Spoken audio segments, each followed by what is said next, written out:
Hello friends, कैसे हैं आप सब? बढ़िया। आशा है आप सभी मस्त होंगे, स्वस्थ होंगे और बहुत खुश होंगे। फ्रेंड्स, आज हम एक स्टोरी सुनने जा रहे हैं जो कि बहुत ही अच्छी स्टोरी है। आप इसे ध्यान से सुनिएगा। एक बार ब्रिटेन के एक बहुत ही शक्तिशाली राजा, जिनका नाम था जेम्स द्वितीय, उनके कुछ महत्वपूर्ण दस्तावेज कहीं खो गए। बहुत ढूंढने पर भी नहीं मिले।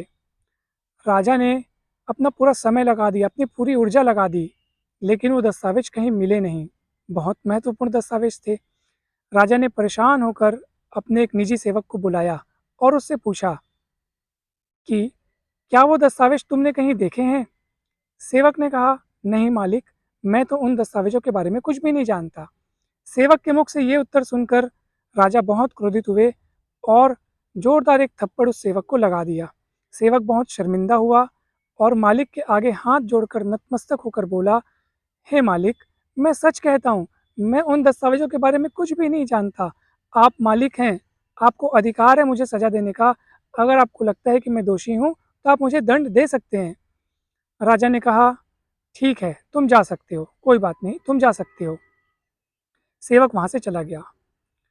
राजा सोच में पड़ गया कि आखिर मेरे दस्तावेज गए तो गए कहाँ? इतने महत्वपूर्ण दस्तावेज हैं, कहाँ गए होंगे? जैसे तैसे दिन बीत गया। दूसरा दिन बीता, तीसरा दिन बीता, चौथे दिन एक मंत्री राजा के पास आया। उस मंत्री के हाथ में फाइल थी। जब मंत्री ने उस फाइल को राजा को सौंपा, तब राजा ने जब वो फाइल ओपन करके देखी, तो राजा देखते हैं कि अरे, ये तो वही दस्तावेज हैं जिसे मैं इतने दिन से ढूंढ रहा था। और राजा को अचानक ख्याल आता है, इन दस्तावेजों को तो मैंने ही इस मंत्री को दिया था। हाँ हाँ, मुझे याद आ गया, ये वही दस्तावेज हैं जिसे मैं ढूंढ रहा था और ये दस्तावेज मैंने इस मंत्री को दिए थे ताकि ये इनका अच्छे से अध्ययन करके मुझे इनकी समरी अर्थात सारांश प्रस्तुत कर सके। ओह, याद आ गया, मैंने ही दिया था और मैं इतना ढूंढ रहा था। और मैंने गुस्से में आकर उस सेवक को अपमानित किया। न केवल अपमानित किया बल्कि उसे थप्पड़ भी लगा दिया। राजा को बहुत अफसोस हुआ। मंत्री के सामने ही राजा ने उस सेवक को बुलाया और हाथ जोड़कर उससे माफ़ी मांगी। सेवक ने कहा, मालिक, आप ये क्या कर रहे हैं? आप माफ़ी मत मांगिए। आपको अधिकार है मुझे सज़ा देने का। मैं कौन होता हूँ आपको माफ़ करने वाला? मुझे कोई अधिकार नहीं है आपको माफ़ करने का। आप प्लीज़ माफ़ी मत मांगिए।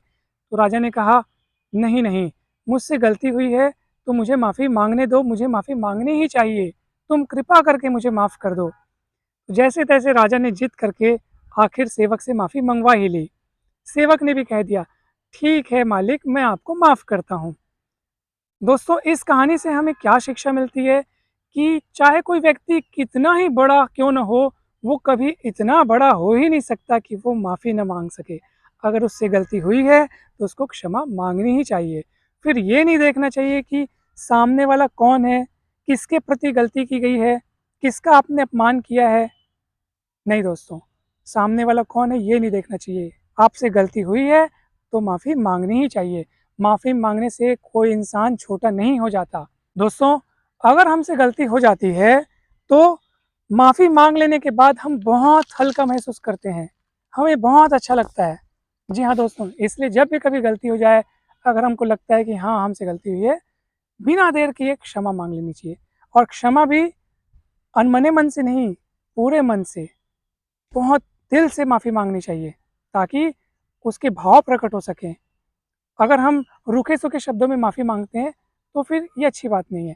हमें दिल से माफ़ी माँगनी चाहिए ताकि सामने वाले तक हमारे भाव पूर्ण रूप से पहुँच सकें और उसे ये एहसास हो कि हाँ, हमें सचमुच खेद है जो हमने किया है और हम सचमुच में माफ़ी माँगना चाहते हैं। दोस्तों, समस्त समस्याओं का एक ही उपाय है, या तो माफ़ी माँग लो या तो माफ़ कर दो। अगर हमें लगता है कि गलती हमसे हुई है, तो हमें बिना देर किए माफ़ी माँग लेनी चाहिए। और यदि हमें लगता है कि गलती सामने वाले से हुई है, तो बिना देर किए उसे माफ़ कर देना चाहिए दोस्तों। अगर हम उसे माफ़ नहीं करते हैं, तो वो हमारे मन को ही भारी बनाता रहेगा। हम अपने मन को अशांत करते रहेंगे। इसलिए माफ़ कर दो और मुक्त हो जाओ, सुखी हो जाओ। जी हाँ दोस्तों, थैंक यू सो मच। आप सभी खुश रहें, आप सभी मस्त रहें, आप सभी स्वस्थ रहें।